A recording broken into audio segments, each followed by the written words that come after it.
Nós vamos falar agora dos movimentos bi e tridimensionais. Então, bi e tridimensionais.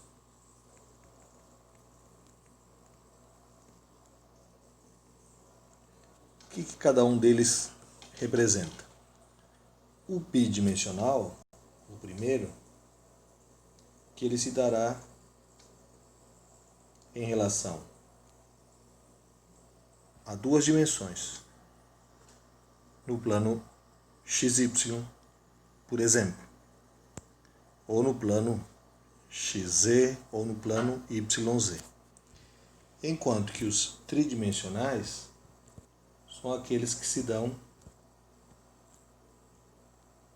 em X, Y e Z. Quer dizer, nós podemos trabalhar ao mesmo tempo com três dimensões. Voltando no primeiro, no bidimensional, a gente pode pensar no movimento de um determinado objeto, seja ele ponto material ou corpo extenso, que se movimenta num plano. Por exemplo, um carro andando numa estrada. Ele não precisa andar apenas numa única dimensão, apenas em X. Ele pode, em determinado momento, mudar a sua coordenada em relação a os dois eixos. Já o tridimensional passa a ter, além do elemento comprimento e do elemento largura, o elemento novo para nós agora, que é a profundidade ou a altura. Então aqui a gente poderia pensar no movimento de um helicóptero, por exemplo, que ele se move tanto em X, como em Y, como numa determinada altura. E o que nós vamos ter como variáveis nesses elementos? As mesmas variáveis que nós trabalhamos no unidimensional, com a diferença de que agora a gente vai ter que fazer com muito cuidado a análise desses vetores, cada um em relação a como está se movendo e em que eixo está se movendo. Então, nós vamos analisar, por um lado, a posição,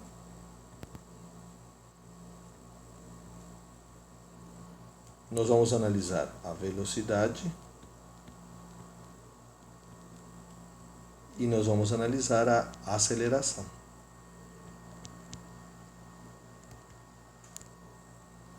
Todos eles, como anteriormente, em relação ou em função do tempo.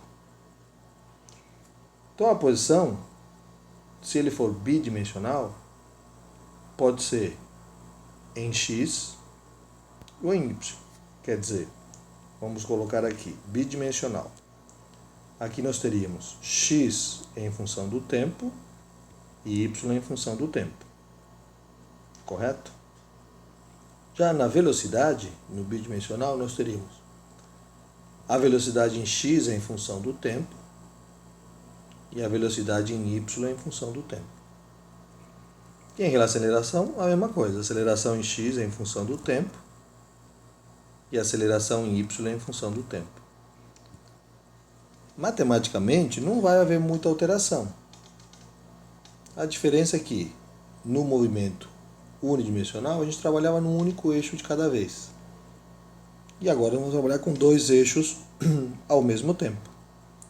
É claro que quando eu estou falando da posição em X, isso vai remeter à velocidade em X e à aceleração em X.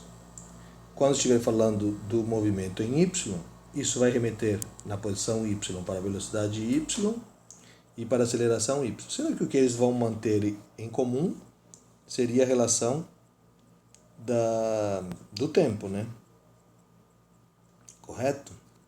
Bom, e se a gente pensa no tridimensional, aí nós vamos ter x em função do tempo, y em função do tempo e z em função do tempo. Mesma coisa para a velocidade. Vx, Vy e Vz. E a mesma coisa para aceleração. AX, AY e AZ. Fazendo sempre também as mesmas ligações, né? Da posição para a velocidade para a aceleração. É claro que aqui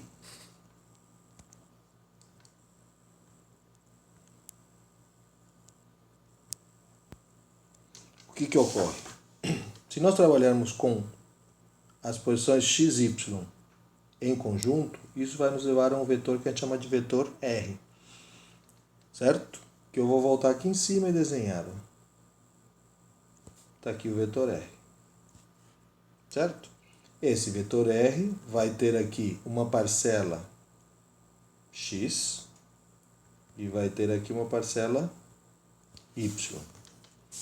E como vocês já estudaram isso em vetores, se eu quero calcular qual é esse vetor R, nós fazemos teorema de Pitágoras.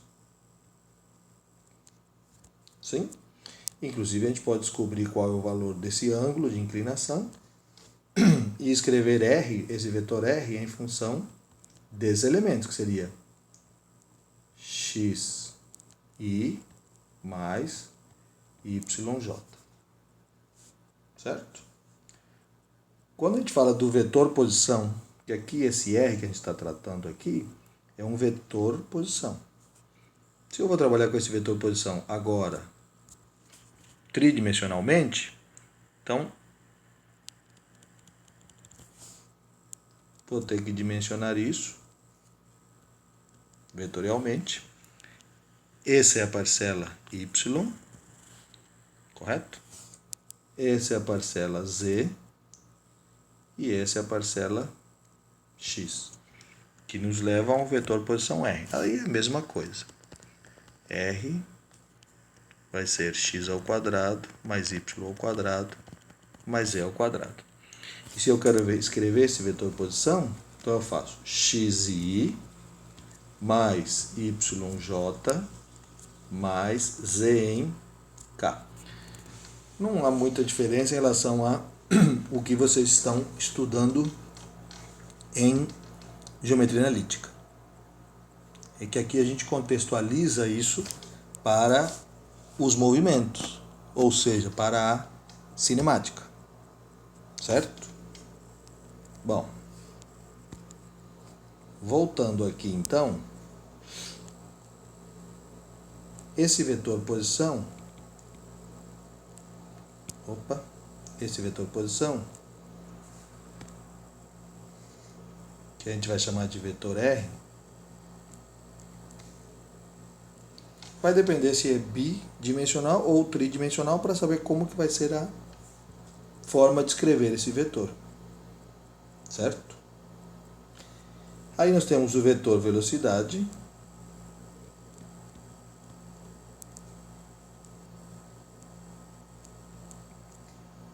que também vai depender do tipo de vetor que nós temos. E o vetor aceleração. Assim como os outros dois também, depende de como vai ser escrito, dependendo do tipo de movimento. Então, na sequência, nós vamos escrever cada um desses vetores e como nós calculamos cada um deles. Vocês vão perceber que o processo de cálculo, o processo matemático, é o mesmo do anterior, com o único cuidado que a gente vai ter que juntar o que é do eixo x com o que é do eixo x, do eixo y com o eixo y, do eixo z com o eixo z também.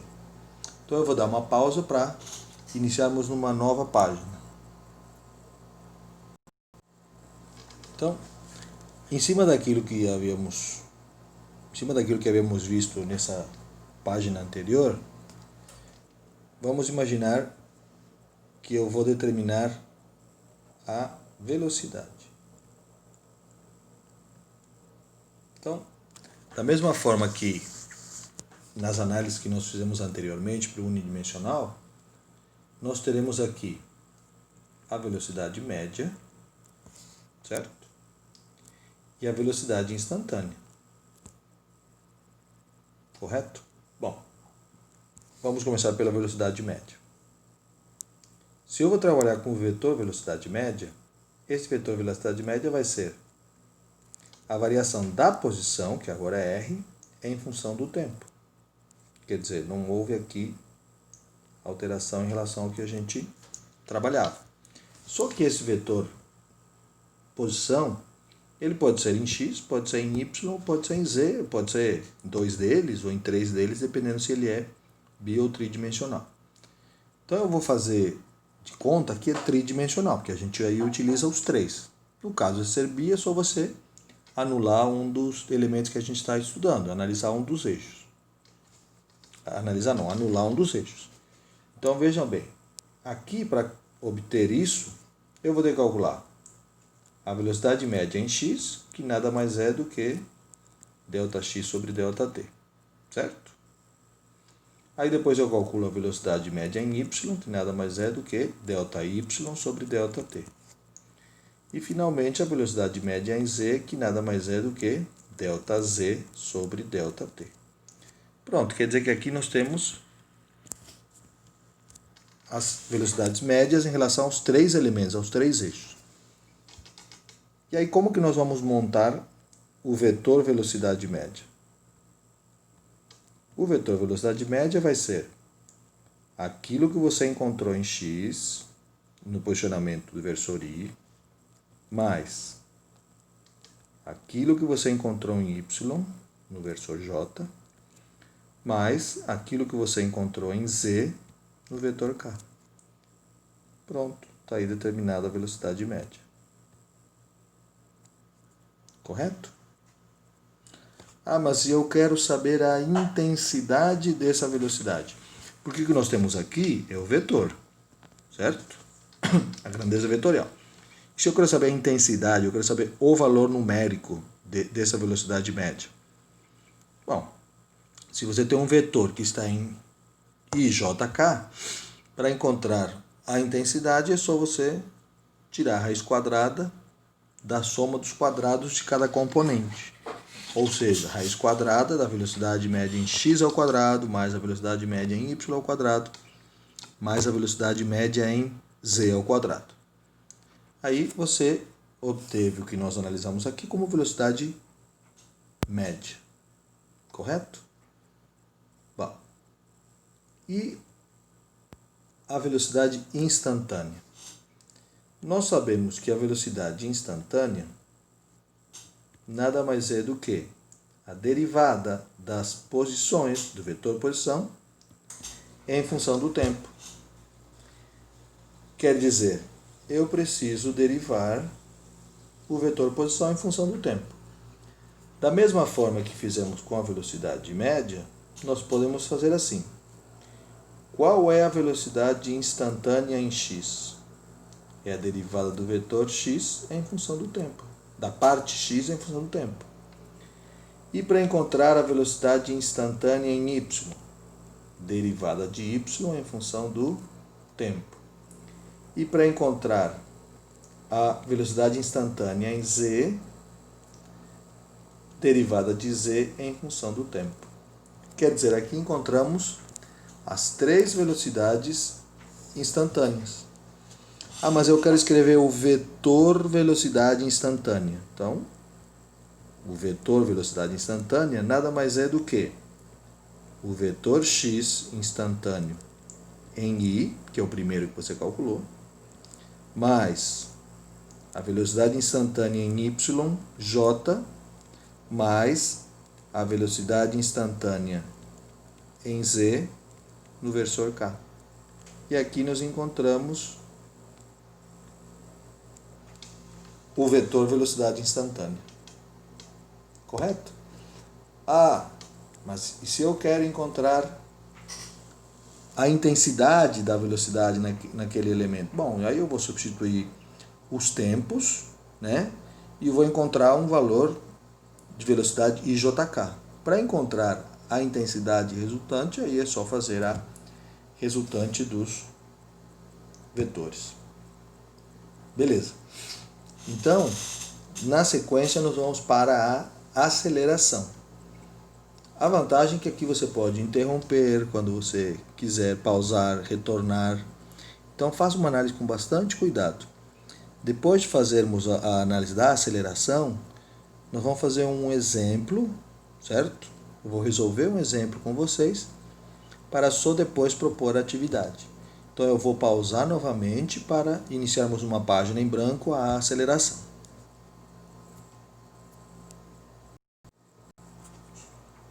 Bem, então, retornando agora com a aceleração.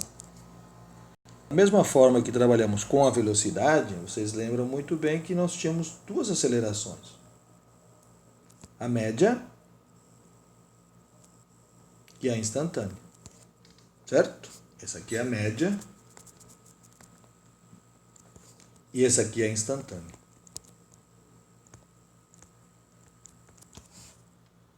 Ok?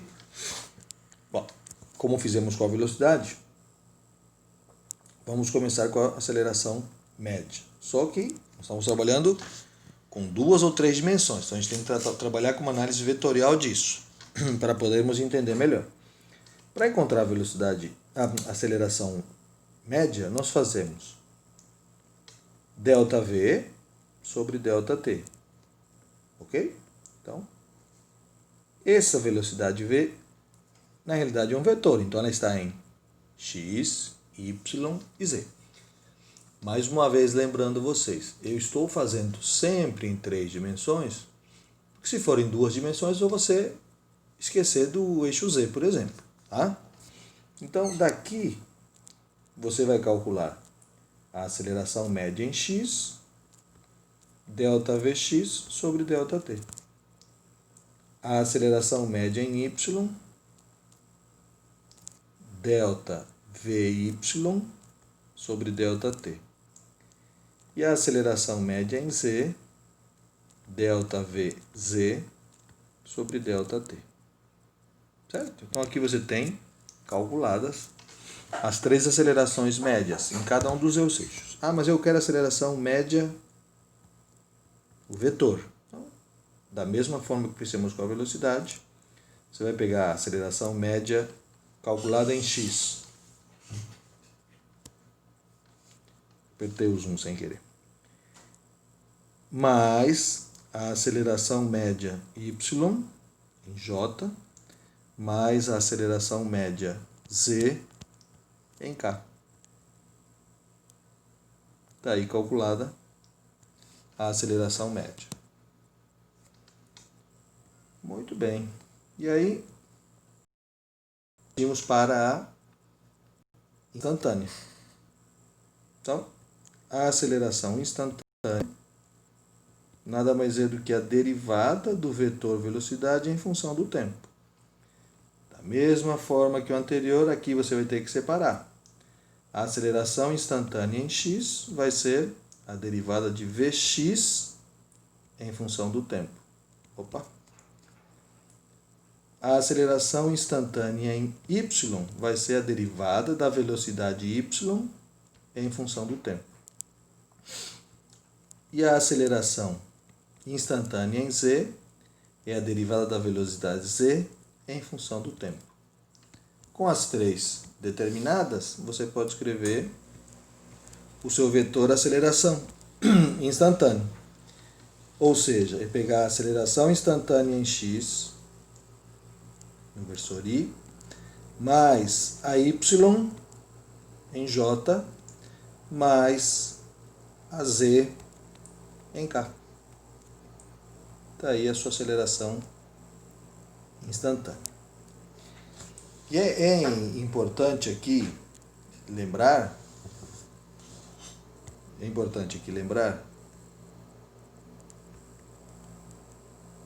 que você pode calcular isso tudo separado um do outro, certo?